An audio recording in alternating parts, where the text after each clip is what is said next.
요엘서 2장 18절에서 20절까지 말씀 제가 봉독을 하겠습니다. 그때 여호와께서 자기 땅을 위하여 중심이 뜨거우시며 그 백성을 긍휼히 여기실 것이라. 여호와께서 그들에게 응답하여 이르시기를 내가 너희에게 곡식과 새 포도주와 기름을 주리니 너희가 이로 인하여 흡족하리라. 내가 다시는 너희로 열국 중에서 욕을 당하지 않게 할 것이며 내가 북평 군대를 너희에게서 멀리 떠나게 하여 메마르고 적막한 땅으로 쫓아내리니 그 정부는 동해로 그 후군은 서해로 들어갈 것이라. 상한 냄새가 일어나고 악취가 오르리니 이는 큰 일을 행하였음이니라 하시니라. 이는 하나님의 말씀이니라. 아멘. 오늘 말씀의 제목은 하나님의 중심을 뜨겁게 해드리자. 하나님의 중심을 뜨겁게 해드리자. 오늘 우리가 읽은 이 본문 요엘서 전체는 대단히 짧은 분량입니다. 전체가 3장으로 구성되어 있습니다. 3장 73절. 그런데 이렇게 짧은 분량임에도 불구하고 요엘서는 신구약 성경의 많은 부분에서 많은 선지자 사도들에 의해서 인용되는 종말 심판을 다루고 있는 대단히 중요한 예언서입니다. 이사야 선지자가 인용을 했고 예레미야 선지자가 인용을 했고 베드로 사도, 요한 사도, 바울 사도가 인용을 했습니다. 그만큼 종말에 대한 심판을 다루는 중요한 예언서이기 때문이죠. 전체는 짧습니다. 3장으로 구성되어 있습니다. 절수로는 73절수. 이 요엘서의 특징을 보면은 일반적인 예언서처럼 어떠한 개인적 경험이나 환상에 근거한 것이 아니라 현실의 바탕을 두고 예언을 했다는 데 있습니다. 현실의 바탕을 뒀다는 것이 무슨 말이냐? 실제적으로 삶 속에 이스라엘 백성들의 삶 속에 메뚜기 재앙과 한재가 일어났습니다. 하나님께서 메뚜기 재앙을 이스라엘 백성들 유다 땅 전체에다가 내린 거예요. 마치 출애굽할 때의 메뚜기 재앙처럼. 그래가지고 백성들의 삶이 피폐하기 짝이 없습니다. 거기다 더해가지고 극심한 한재. 몇 년 동안 비가 안 내리는 거예요. 그것에 근거해가지고 하나님께서 예언을 한 거예요. 자연 현상을 자연 계시로 분명하게 이해해야 된다. 하나님의 계시라는 거죠. 뭐 그냥 가뭄이 몇 년 동안 지속됐다. 우연한 일이다. 메뚜기가 와가지고 모든 농작물을 작살냈다. 어쩌다가 일어난 일이다. 아니라는 겁니다. 하나님의 자연 계시다.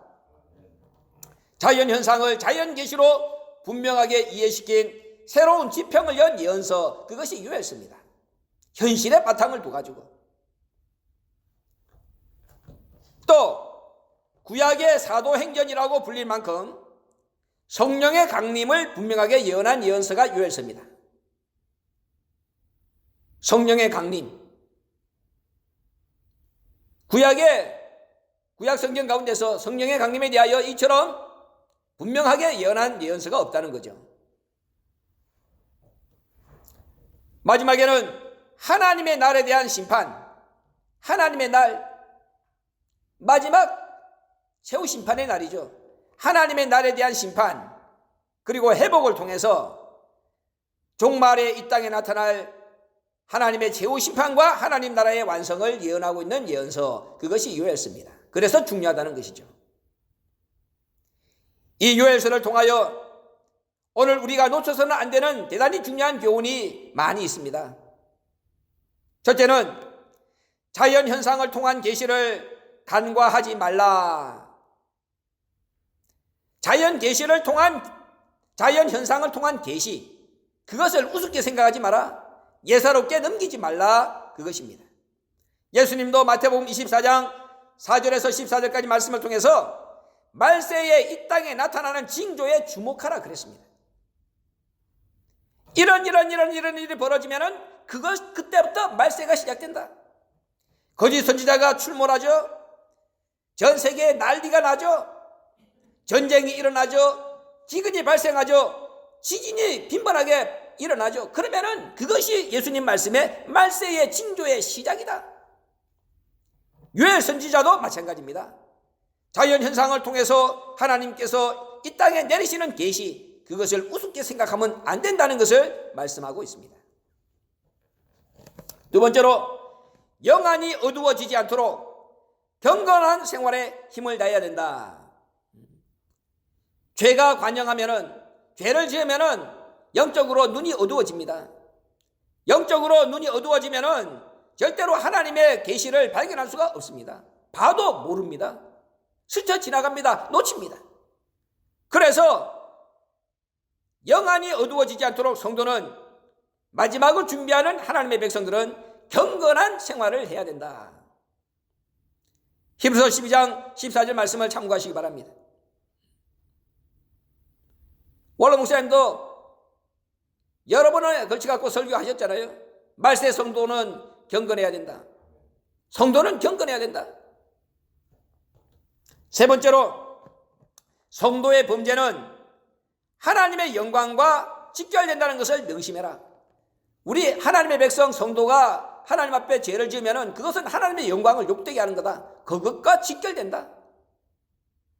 자기 범죄로 자기만 망하고 자기 가정만 망하는 것이 아니다. 자기도 망하고 자기 가정도 망하고 나라도 망하고 나아가서 하나님의 영광까지도 짓밟게 된다. 그것이 성도의 범죄가 갖는 중대함이야. 그러니까 나 하나 정도가 이 정도 죄를 지어도 괜찮겠지가 아니라는 것입니다. 우리는 다 운명 공동체, 생명 공동체라, 하나님의 권속이라는 말이죠. 자식이 나가가지고 잘못하면은 그 자식 하나만 부모가 내십니까? 사람들이 아이고 저는 혼자서 저는 못된 놈이구나 그럽니까? 저 집 누구 자식이냐? 그러잖아요. 그래가지고 가족 전체를 욕되게 하고 부모를 욕되게 하는 거 아니야. 마찬가지. 성도의 범죄는 하나님의 영광과 직결된다. 그걸 명심해야 된다. 그 다음, 징계는 일시적인 것입니다. 회복의 은총을 놓치지 마라. 우리가 잘못하면은 하나님께서 징계를 주십니다. 그러나 그 징계는 일시적인 것입니다. 우리가 그 징계를 받고 회개하면은 회복의 은총이 곧 뒤따라옵니다. 그걸 놓치지 말라는 거예요. 히브리서 12장 6절에서 8절까지 말씀을 통하여 받으시는 아들마다 하나님께서 채찍질 하십니다. 하나님이 받으시는 아들을 채찍질하는 거예요. 만약에 징계가 없으면 그는 사생자요 참 아들이 아니다 그랬습니다. 그러니까 우리가 삶 속에 징계를 당한다, 잘못해가지고 매를 맞는다, 삶 속에 고난이 찾아온다, 그건 우리가 사생아가 아니라는 겁니다. 우리가 하나님 앞에 참으로 챙겨주시는 진짜 참 아들이라는 증거입니다.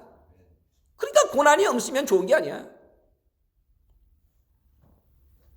그 다음, 성령이 떠나지 않도록 성령을 근심시키는 삶을 살지 마라.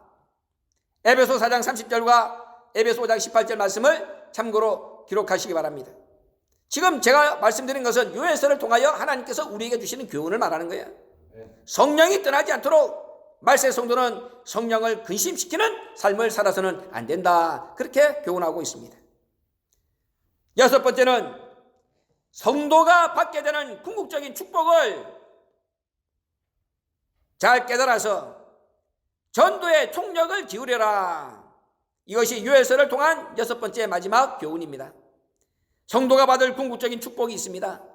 그것을 잘 깨달아가지고 이 땅에 성도 아닌 삶을 살아가는 자들에게 성도가 되라고 힘을 다하여 전도하라 그 말입니다. 시편 149편 4절에서 9절까지 말씀을 보면은 하나님께서 기뻐하시는 성도, 그 성도가 차지하게 되는 영광에 대하여 자세하게 기록하고 있습니다.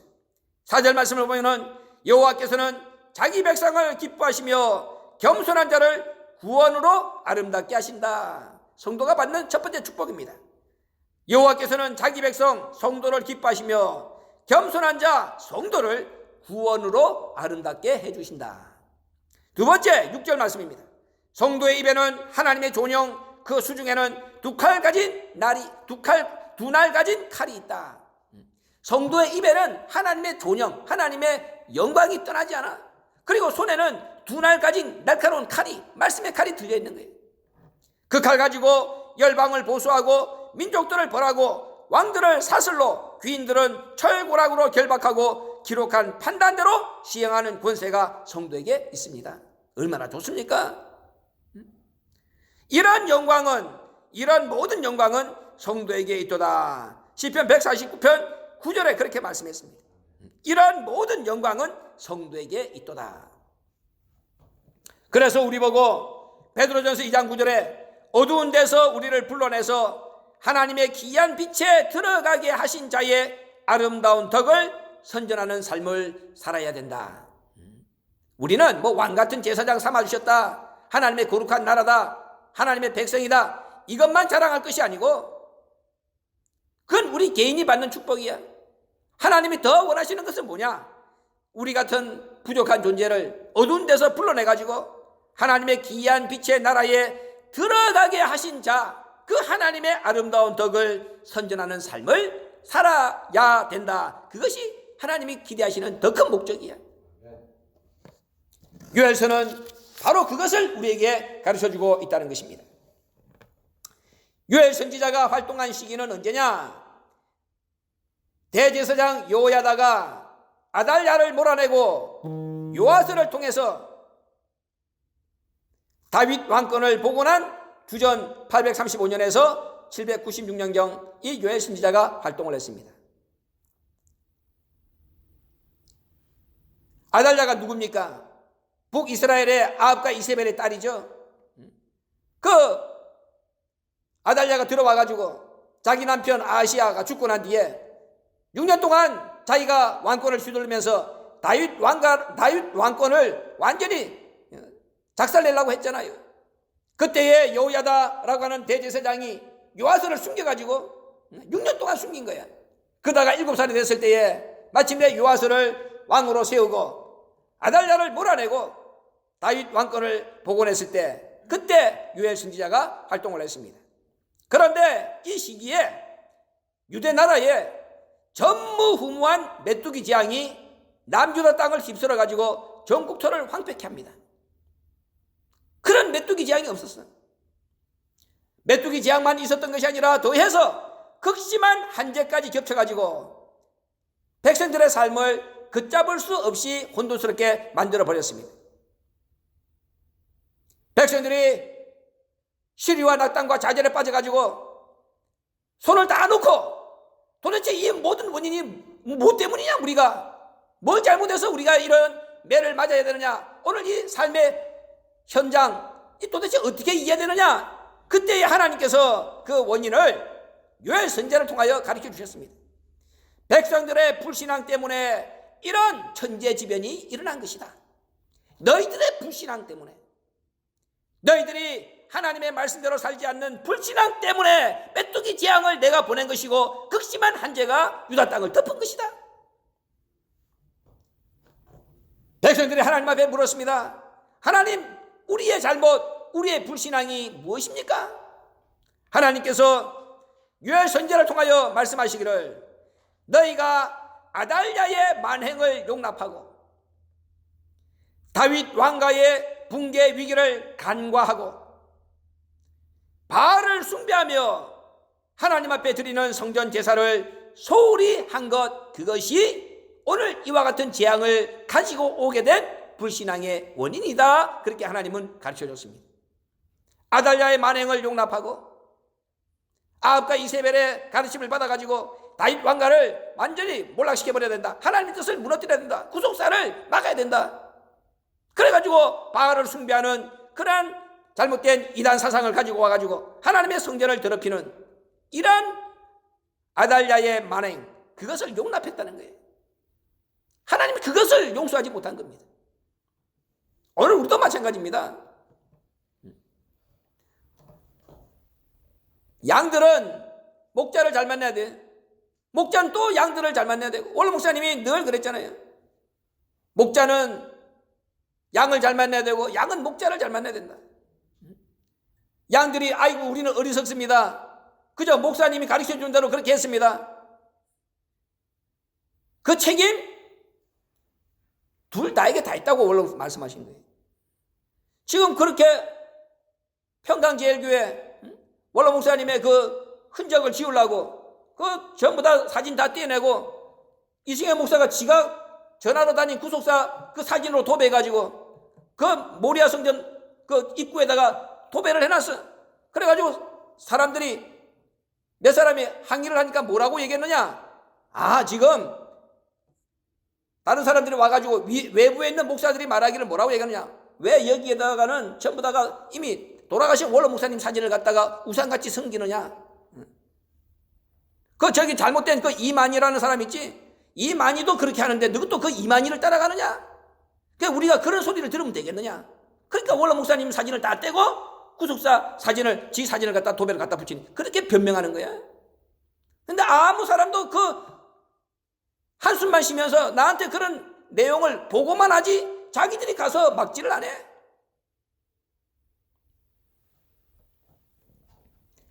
하나님이 유다 땅에다가 메뚜기 재앙과 한재를 내려준 것, 이스라엘 백성의 불신앙, 너희가 아달랴의 만행을 용납했다.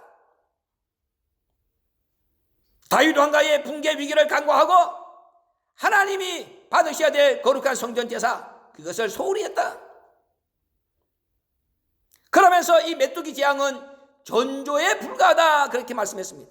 더 크고 두려운 마지막 멸망이 이미 예비되어 있다. 살려면은 지금, 살려면은 오늘 돌아와야 된다는 것이죠. 역대하 7장 14절에서 하나님이 이렇게 말씀했습니다.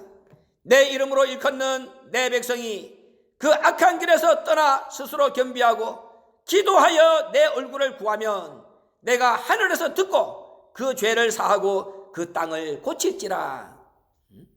하나님께서 내 이름으로 일컫는 내 백성이 악한 길에서 떠나서 스스로 겸비하고 기도하여 내 얼굴을 구하면 내가 하늘에서 듣고 그 죄를 사하고 그 땅을 고칠지라. 우리의 심령 상태를 새롭게 고쳐주고 교회를 고쳐주고 나아가서 우리의 거처도 고쳐주고 우리 나라까지 새롭게 해주신다는 약속.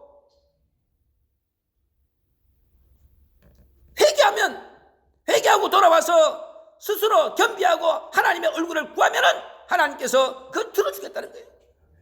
그런데 요엘서 2장 13절에서 하나님 뭐라고 그랬냐? 야, 옷만 찢지 마라. 마음을 찢고 돌아와야 된다. 그렇게 말씀했습니다.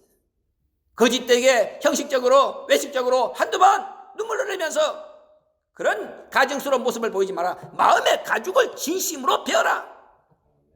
마음을 찢고 돌아오라. 이렇게 말씀했습니다. 그래야 들어주신다는 거예요.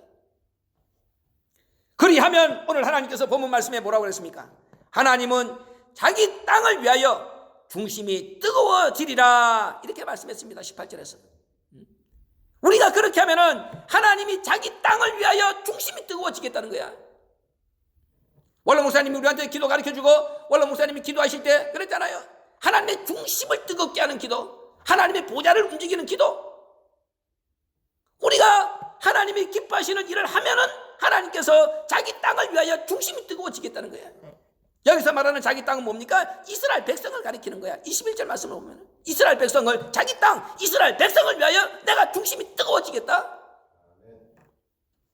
메뚜기 재앙으로 황폐해진 땅, 고난당하고 환난받고 심판받고 버림받은 땅, 그런 땅을 회복시켜 주시려는 하나님의 의지와 하나님의 열심, 그것을 하나님께서 내 중심이 뜨거워진다는 말로 표현을 하신 겁니다. 고쳐주시겠다는 거예요. 내 속이 뜨거워서 너희를 고쳐주지 않으면 안 되겠다. 그렇게 하나님이 움직여 주시겠다는 거예요. 그렇다면은 이런 하나님의 중심이 다시 식어버리기 전에 하나님 앞에 돌아가야 됩니다. 하나님의 국률이 떠나기 전에 다시 우리 하나님 앞에 돌아가야 됩니다. 오늘 우리 눈앞에서 벌어지고 자행되는 그 악한 현실은 전주에 불과한 겁니다. 멸망의 날, 크고 두려운 여호와의 날이 임박했다. 오늘 교회에서 2장 1절에 그렇게 말씀하고 있는 거예요. 우리가 이것을 깨닫지 못하면은, 하나님의 중심이 뜨거워졌을 때에 하나님 앞으로 돌아가지 않으면은 더 크고 더 두려운 멸망의 날, 여호와의 날, 그날이 임박해서 우리를 덮친다는 거예요.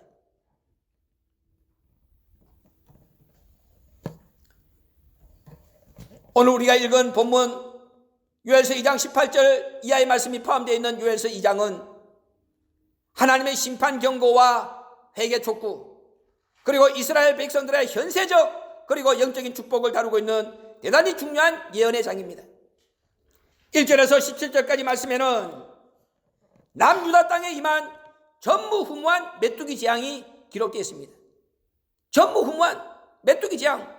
어떻게 유대 땅에 하나님께서 메뚜기 재앙을 내렸느냐? 4절 말씀을 보세요. 요에서 2장 4절 봐. 1장 4절 봐봐. 팥종이가 남긴 것을 메뚜기가 먹고, 메뚜기가 남긴 것은 늑이 먹고, 늑이 남긴 것은 황충이 먹었도다. 여기 팥종이, 메뚜기, 늑, 황충 다 메뚜기 종류들이야. 그러니까는 하나가 와서 먹고 거기에 남겨놓은 거를 그 뒤에 또 다른 메뚜기가 와서 먹고 그 뒤에 또 다른 메뚜기가 와서 먹고 마지막에 제일 큰 메뚜기가 와가지고 완전히 먹어버렸어. 남는 게 없어. 팥종이가 남긴 것을 메뚜기가 먹고 메뚜기가 남긴 것을 늑이 먹고 늑이 남긴 것은 황충이 먹었도다. 더 이상 백성들이 먹을 것은 아예 씨알도 남아있지 않는 거야.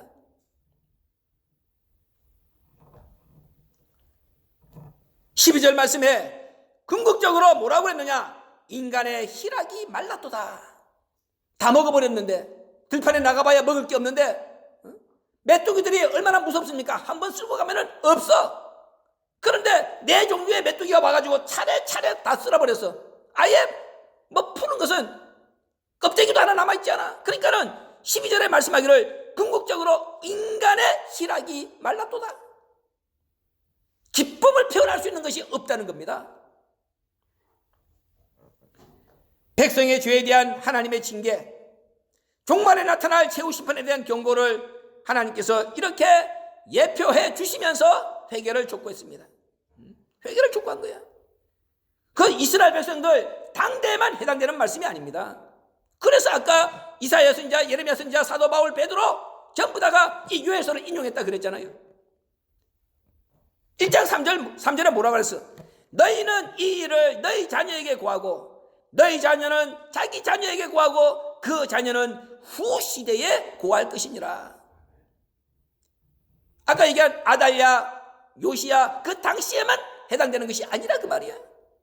너희는 이 일을 너희 자녀에게 구하고 너희 자녀는 또 자기 자녀에게 구하고 그 자녀는 후 시대에 구하라. 쭉 이어져 가지고 오늘 우리에게까지 이 말씀은 적용되는 말씀이라는 거예요. 요엘서 2장 18절에서 32절까지는 마침내 하나님의 이런 경고를 받고 회개하게 되면은 회개한 자가 어떠한 복을 받게 되는가? 그 복에 대하여 하나님이 약속하고 있습니다.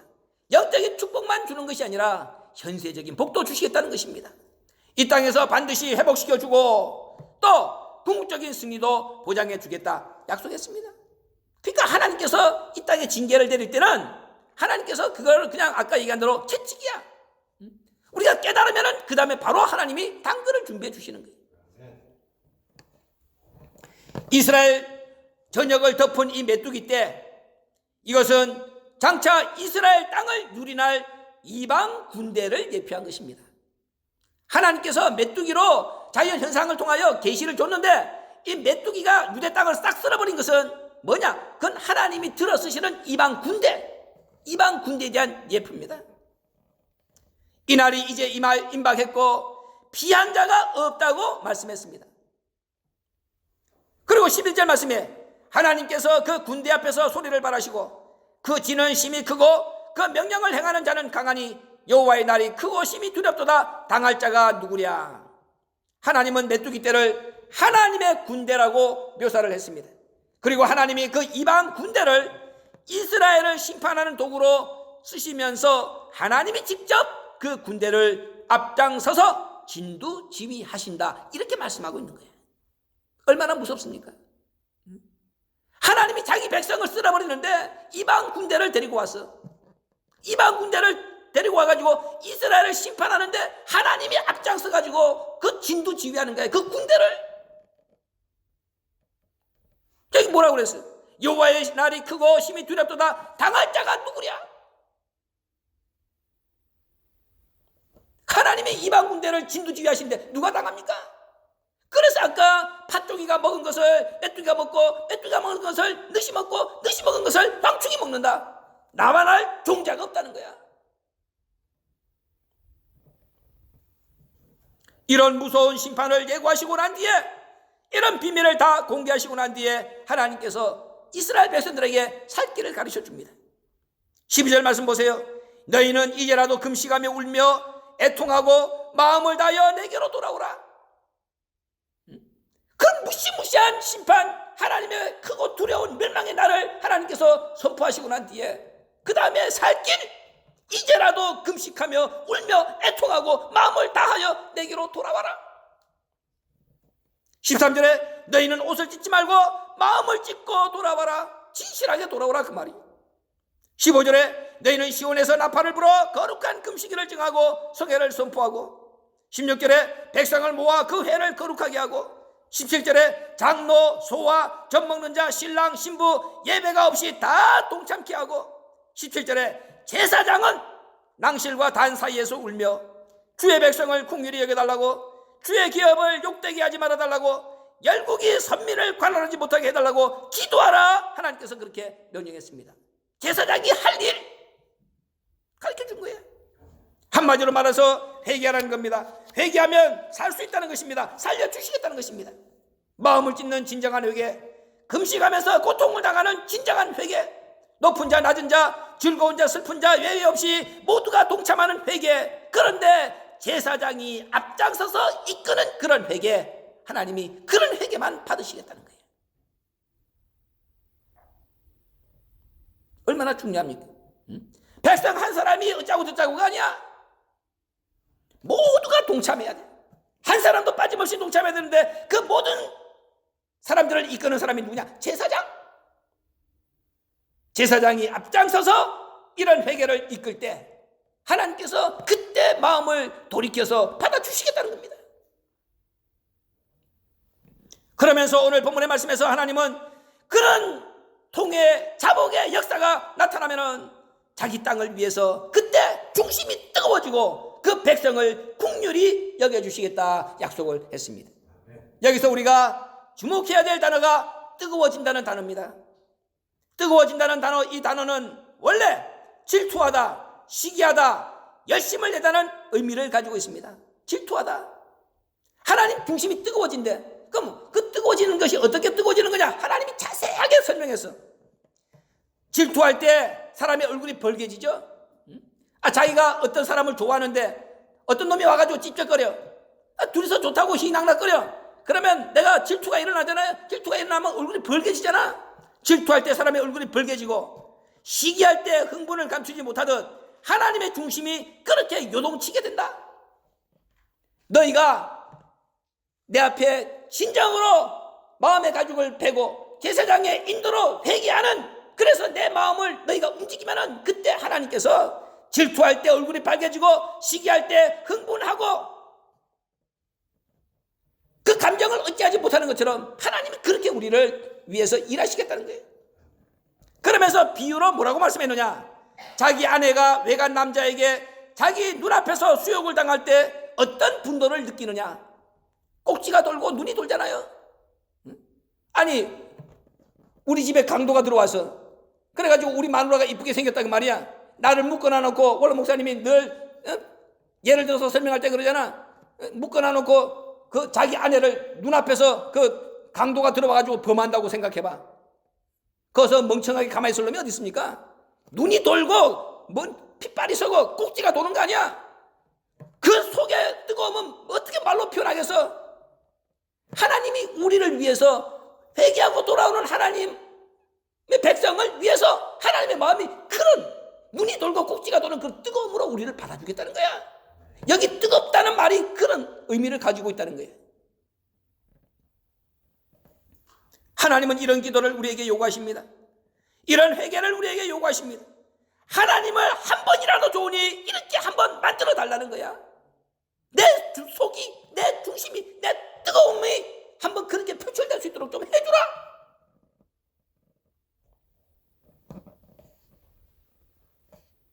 그러면서 마지막으로 우리한테 축복을 약속하십니다. 너희가 그렇게만 해주면은 너희에게 곡식과 새 포도주와 기름을 주고 다시는 열국 중에서 욕을 당하지 않게 할 것이라. 19절 말씀. 팥종이가 먹고 메뚜기가 휩쓸어버리고 늑이 먹고 황충이 쓸어버려서 아무것도 남아있지 않는 그 땅에 하나님께서 곡식과 새 포도주와 기름을 주고 다시는 열국 중에서 욕을 당하지 않게 보호해 줄게. 그러면서 20절에 내가 북평 군대를 너에게서 멀리 떠나게 하겠다. 아까 메뚜기가 이방 군대라 그랬잖아요. 하나님 말씀이 북평 군대를 너에게서 멀리 떠나게 하겠다. 다시는 쳐들어오지 못하게 막아주겠다. 21절 말씀에 땅이여 두려워 말고 기뻐하며 즐거워할지어다. 여호와께서 큰 일을 행하셨음이로다. 27절에 내 백성이 영영이 수치를 당치 아니하리로다. 32절에 시온산과 예루살렘에서 궁극적인 환난을 피할 자가 있고 남은 자 중에 하나님의 부름을 받을 자가 있을 것이라. 이게 마지막 결론입니다. 시온산과 예루살렘에서 궁극적인 환난을 피할 자가 있고 그 남은 자 중에 또 하나님의 부름을 받을 자가 있을 것이라. 다니엘이 예언한 것처럼 1260일을 지나서 1290일을 지나서 1335일에 이르는 자가 복이 있다고 한 것처럼 1260일의 환난 속에서 살아남고 1290일의 환난 속에서 살아남고 마지막 1335일에 이른 자가 있는 것처럼 시온산과 예루살렘에서 궁극적인 환난을 피할 자가 있고 그 남은 자 중에서 또 하나님의 부름을 받을 마지막 일꾼이 있다는 거예요. 최후 심판에 믿는 자 중에서, 믿는 교회 중에서, 예수 믿는 사람 중에서, 아버지 이름을 부르는 자 중에서 이런 자가 있다는 것입니다. 남은 자 중에서 하나님의 부름을 받을 자 누구겠습니까? 14만 4천과 같은 머리 조직이 아니겠습니까? 시온산에 서서 아버지와 함께 하늘 세계를 진두지휘할 수장들이 아니겠습니까? 이런 자 한 사람 찾기 위해서 투자한 시간이 하나님의 구속사 6천년입니다. 그렇다면 마지막 구속사의 종지부를 찍어 드리는 일꾼으로 부르심받은 저와 여러분 말고 누가 이런 영광의 자리를 감당할 수가 있겠습니까? 그러니까 오늘 이 환난 속에서, 이 역경 속에서 지난번에 얘기한 것처럼 세계의 중앙, 배꼽의 역할을 감당하는 사람, 연약하고 부족하고 미련하지만은 하나님께서 그런 가장 작은 이스라엘을 선택해가지고 힘있고 능력있고 지혜롭고 강하다고 자랑하는 교만한 자들을 하나님이 부끄럽게 만들어버린다. 남은 자 중에서 하나님의 부름을 받을 자 저와 여러분 말고 누가 있겠느냐? 신앙의 자부심을 가지시기 바랍니다. 그래서 오늘 우리의 자리를 하나님 앞에 감사하면서 감당해야 되는 거예요. 오늘 우리의 삶 속에 찾아온 이 환난 능히 우리가 이길 수 있는 환난입니다.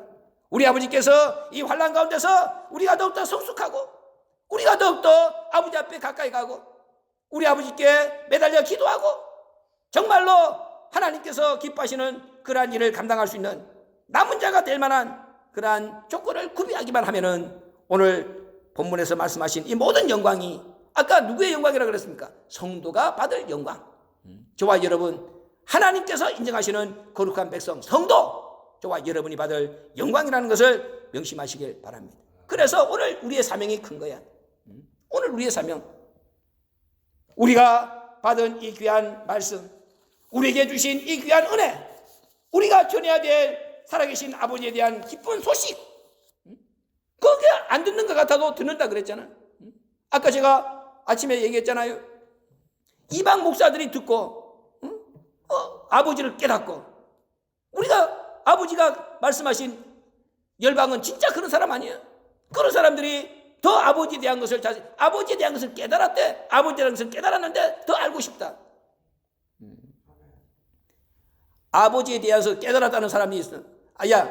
본교에서 아버지가 50년 동안 말씀을 가르쳐줘도 아버지를 그냥 그리스도의 작은 종에 불과하다고 얘기하는 놈들, 그런 놈들인데 그 말씀을 듣고 아버지를 깨달았다고 더 깊은 말씀을 나누자고 하는 이방 목사들이 있다 그 말이에요. 그럼 아까 얘기한 것처럼 먼저 된 자가 나중되고 나중된 자가 먼저 된다는 그 말씀 맞잖아. 예수님 말씀하신 마태복음 20장 말씀이.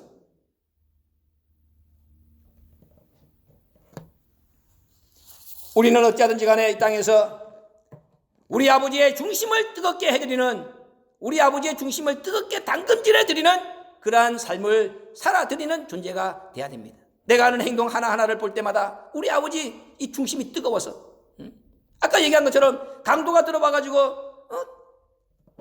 남편을 묶어놔 놓고 그 앞에 자기 부인을 범할 때 그 손에 총이 있으면 안 쏘고 손에 칼이 있으면 가서 안 찌르겠어?